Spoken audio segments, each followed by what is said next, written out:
Bonjour à tous, on se retrouve pour le quintet disputé lundi sur la PSF de Deauville. C'est d'ailleurs le dernier quintet de la saison en plat. Ce sera le prix de Saint-Sénéry-le Géret, un grand handicap qui réunit 16 concurrents âgés de 3 ans au-dessus sur les 1500 mètres de la PSF normande. Une PSF qui est, comme à l'habitude, annoncée standard, un tracé des 1500 mètres où le tirage au sort des places à la corde ne doit pas être négligé. En effet, les concurrents les mieux placés dès les premiers hectomètres sont souvent redoutables sur cette distance de 1500 mètres. On va débuter avec la présentation de la course, le traditionnel tableau des partants, avec de très bonnes chances en haut de tableau. On commence par l'As, mon ami l'Écossais, que l'on ne présente plus dans ce genre de tournoi. Le numéro 2, Griegos, qui va tenter de confirmer sa dernière victoire. On peut également penser au numéro 4, Royaumont, l'incontestable base de ce quintet. On y reviendra un peu plus en détail dans quelques instants. Le numéro 5, l'Inécé, en grande forme, va tenter de se surpasser à nouveau. Le 7, comme Seik, dont la forme est certaine. Il ne faudra pas non plus négliger le numéro 10, l'Ange de Minuit, second atout de Stéphane Vattel, qui a déjà fait ses preuves en pareille société. Dans la seconde partie du tableau, également quelques chances très régulières, et notamment le numéro 11, J'aurais dû, qui a prouvé sa forme sur plus court. Il ne faudra pas non plus sous-estimer le numéro 13, Vautrin, qui reste sur une bonne tentative et qu'il tentera de confirmer. Nous allons désormais passer à notre nouvelle rubrique, le papier.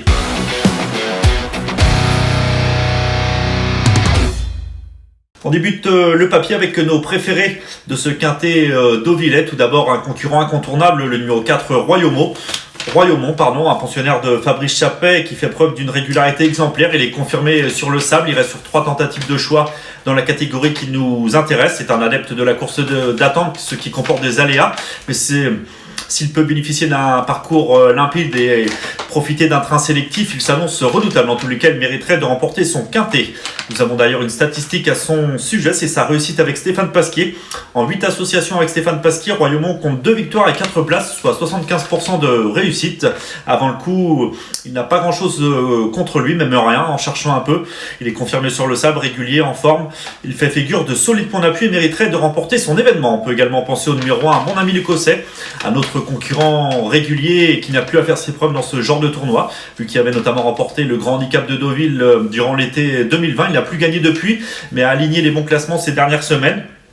Il affectionne cette PSF de Deauville. Nous avons également une statistique à son sujet sur cette surface. En 6 tentatives sur la PSF normande, il compte 3 victoires et 2 places, soit 83% de réussite. Il doit rendre du poids à l'ensemble de ses rivaux, mais cela ne devrait pas le déranger. Il retrouve Morgane Delalande de cette occasion. Il est hérité d'un petit numéro de corde, le 1. Il devrait pouvoir bénéficier d'un bon parcours à proximité de groupe de tête et peut lui aussi espérer jouer les tout premiers rôles. Le numéro 2, Griegos, atout de l'habile Xavier Thomas de Mault, étant en pleine forme et très habile sur le sable. Il avait bien couru au niveau quintet l'avant-dernière fois. Depuis, il a trouvé une juste compensation en remportant sa deuxième épreuve de handicap. C'était sur cette piste de Deauville. Il a logiquement été pénalisé de 5 livres suite à cette victoire, mais cela ne semble pas rédhibitoire. Il retrouve Guillaume Gadjguet qui l'a déjà mené à la victoire à plusieurs reprises en début de carrière. Il est héritier du numéro 7 à la corde et vise une confirmation. Le numéro 5, l'Inécé, 3 ans dans cette épreuve, est peut-être le bon outsider de l'épreuve. En effet, il est en pleine possession de ses moyens. Il reste sur 2 succès sur le parcours qui nous intéresse. En dernier lieu, certes, le lot était inférieur. Il n'affrontait que les 3 ans, mais il est venu dominer les débats avec un réel brio.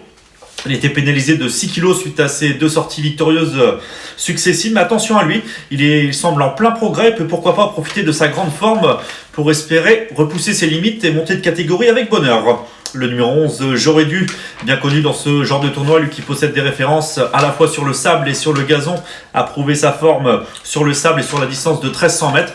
Les 200 mètres supplémentaires ne devraient pas le déranger. Il peut à nouveau bien faire, d'autant qu'il est hérité du numéro 6 à la corde.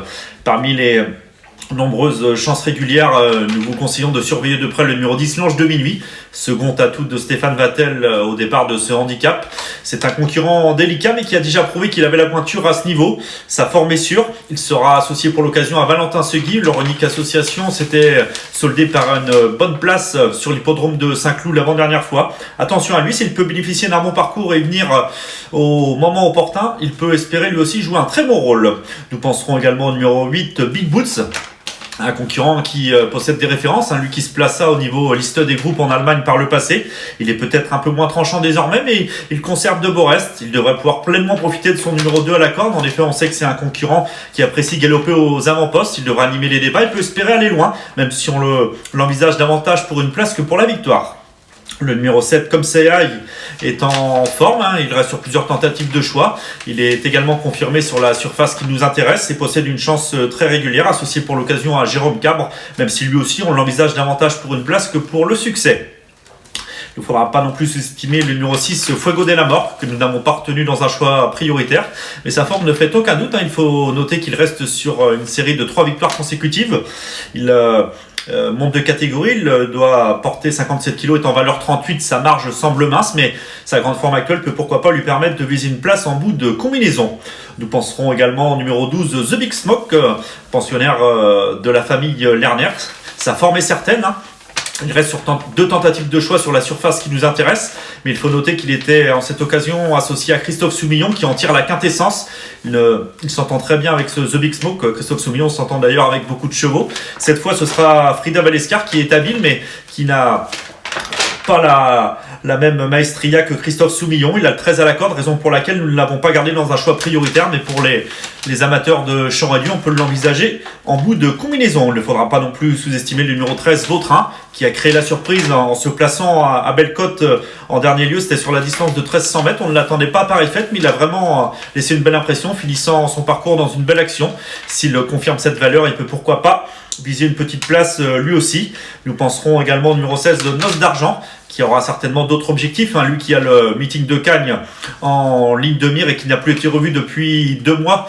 Nous vous conseillons davantage de le regarder courir que de le retenir dans un choix prioritaire, car il est raccourci pour l'occasion et n'est peut-être pas encore au top pour ce quintet, mais son mentor Didier Prodhomme n'a dit qu'il se refusait de rien dans notre rubrique entraînement. Il n'empêche de rien, donc il va certainement patienter et venir tenter d'accrocher une petite allocation.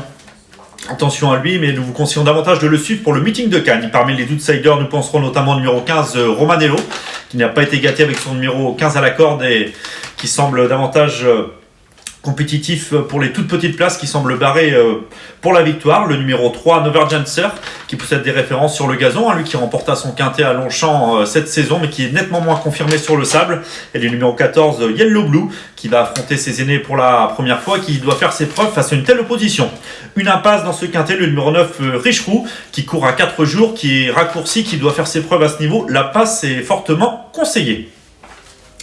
Nous allons désormais passer à notre nouvelle rubrique, Notre choix.